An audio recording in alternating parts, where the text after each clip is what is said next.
Hello po mga kababayan, si Dante Maravillas po. Dito muna tayo sa ating podcast, Life with Dante M. Kasi gusto kong i-share dito sa inyo mga kababayan na kwento ng mga kumuha po ng examination, licensure examination for teachers para maging inspirasyon po ninyo. Ito ang talagang matindi po. Ayan o. Isang teacher mga kababayan finally passes licensure examination for teachers after 19 attempts. O di ba, mga kababayan, pinost ito ng PRC mismo, Professional Regulations Commission. Tama ito. Congratulations po sa inyo diyan sa PRC. Kasi hindi lang yung mga top passers yung binibigyan ninyo po ng atensyon, kundi pati ang tulad ng isang examinee na naka 19 attempts. Yan po, di ba? Isang malaking inspirasyon ito doon sa mga kumukuha mga kababayan ng examination. Hindi lang sa other licensure examination na hindi katapusan ng kanilang pangarap ang mag-fail,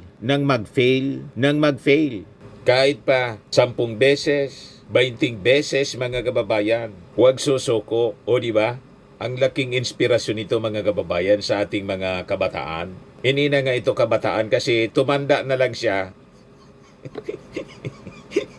Tumanda na sa pagtitake ng examination sa siguro edad nito, mga 40 na ang itsura po. Hindi siya sumuko.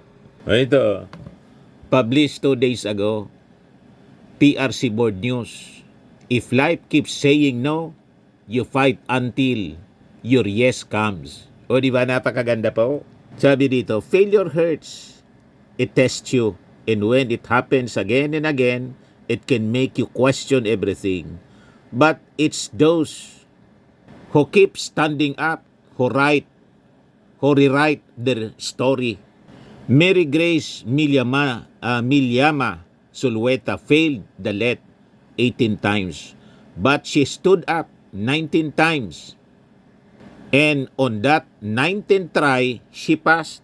Yan po mga kababayan ang kaanga-anga. Talagang hindi siya nag-give up. Kaya kayong mga kabataan, kung nag-fail kayo once, twice, thrice, ang ibig sabihin niyan, ito yung lagi kong sinasabi po, malapit na kayo sa success.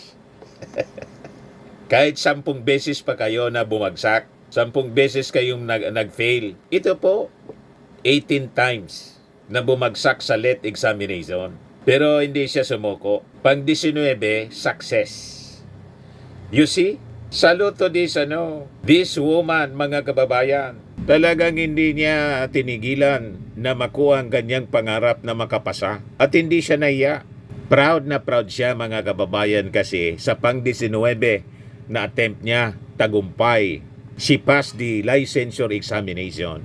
Yan kwento mga kababayan ni Teacher Mary Grace that she felt she would pass because it was the first time daw that she did not fall asleep during the examination.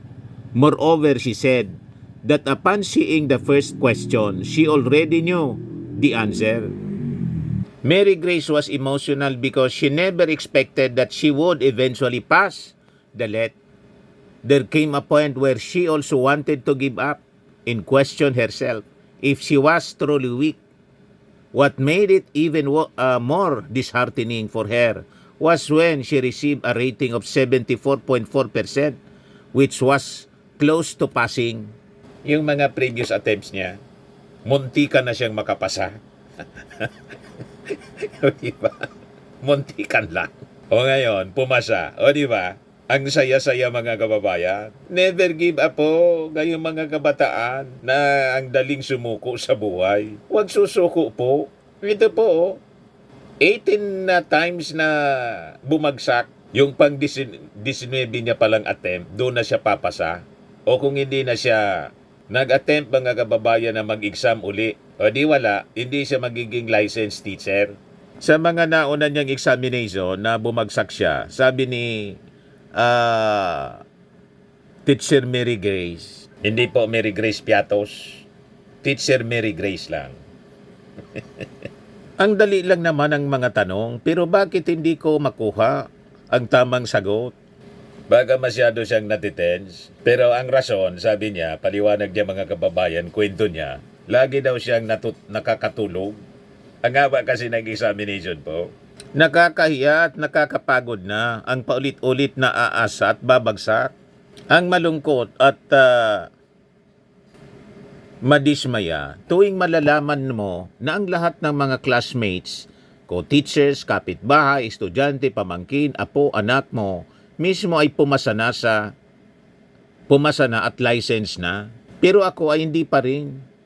Sabi po niya sa kanyang post, but she reportedly proved that nothing is impossible for a diligent person, no matter how many times they stumble or fail. Congratulations, Teacher Mary Grace. Ayan na siya mga kababayan. O di ba?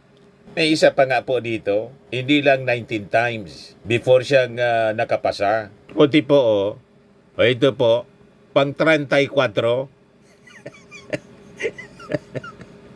Congratulations, George B. Alejo.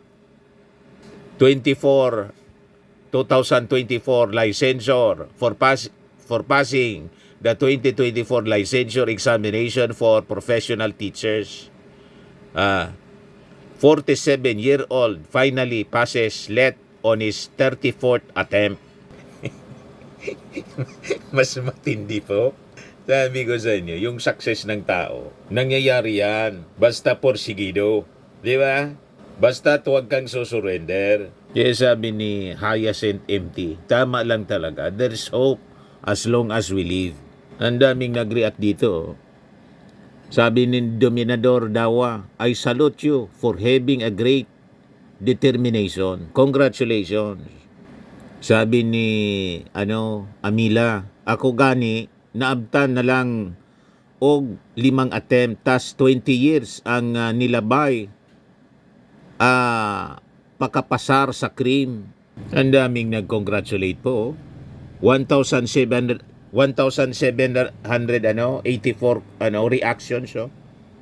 1,784 reactions. Humanga mga kababayan. Talagang kahanga-hanga ang ganyang uri ng mindset po. So, isang magandang halimbawa para sa ating mga kabataan. Do not give up po. Darating din ang inyong panahon. Kaya tama yung sabi ng ating Pangulong Bongbong Marcos. Guest yung ating Pangulo po doon sa, tawag dito, palarong pambansa. Ginawa doon sa Ilocos. Pinagkaguluhan po ng mga tao, ng mga athletes, yung ating Pangulo. Grabe.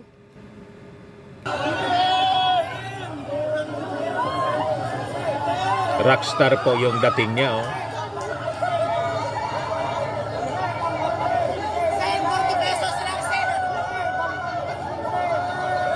Grabe.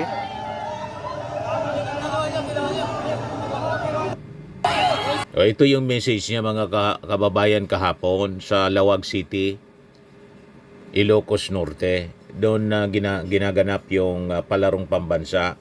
Sabi niya, tandaan ninyo, ang taong lumalaban hindi natatalo. Losers are those who fail to try. Winners are those who try and maybe they fail, but they try again and do not stop trying until they win and succeed. Tuloy lang dapat ang laban ng buhay.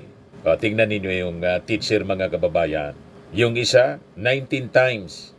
Yung lalaki naman po, 34 tries. 34 times, 34 attempts before siya na nakapasa sa licensure examination. So yun din ang mensahe ng ating Pangulo para sa ating mga athletes. Kasi sa laban po, sa any competition in life, may winner, may losers. Kung loser ka ngayon, if you failed now, wag titigil yung mundo mo. Maybe it's not yet your time. Tama po? Parang tulad ng yung may-ari po ng KFC, si Colonel Sanders. Yan po, si Colonel Sanders. He was rejected, mga kababayan, 109 times. 1,009 times. Yung recipe niya sa fried chicken niya sa KFC po. Kung hindi siya nag-attempt ng pang 1,010 na offer ng kanyang fried chicken, walang KFC sana. Kita ninyo, mga kababayan, yung success niya pala sa pag-o-offer ng kanyang recipe ay pang 110 attempt. Ay, 110. 1,010 attempt. Kung sumurrender siya agad, mga kababayan, pang 10 attempt, pang 100 na attempt, grabe na po yun. Pang 500 attempt, lalo pang 1,000 attempt na. Kung tumigil siya doon, walang KFC. In like manner, dito sa teacher po, kung tumigil siya sa pang 18, yung isa sa pang 33, hindi sana siya nakapasa sa pang 19 na attempt. You see? Ganon mga kababayan ang gusto nating ituro dito sa ating mga kabataan. Kaya in-establish natin itong Life with Dan TM para magsilbing inspirasyon po. Yung mga kwentong failures in success. Kailangan kasi pag-usapan din natin yung mga failures. Saan ba nagkamali? Then mga success stories. Pwede kayo mag-share dito mga kababayan. At saka mga kwento ng inyong buhay na pwedeng mapulutan ng lessons ng ating mga mamamayan, lalo na ng ating mga kabataan. Yan ang rason kung bakit in-establish ko tong Life with Dan TM. Para hindi lang lagi politika yung ating pinag-uusapan po. Tama po? Kundi mga inspiring stories. At yung mga problema natin sa relationship, sa family, sa mga anak natin, sa ating mga magulang, paano natin yon in-handle, dinidil, based sa mga personal experiences. I-share po ninyo, mga kababayan, at pag-usapan natin. Matuto tayo sa bawat isa. Di ba? Ayan muna yung ating short video ngayon. Ako po si Dante Maravillas dito sa ating podcast, Life with Dan TM. Kung hindi pa kayo nakasubscribe po dito, click subscribe po and share ninyo po yung ating video sa inyong mga kakilala at kaibigan. Bye-bye po. God bless.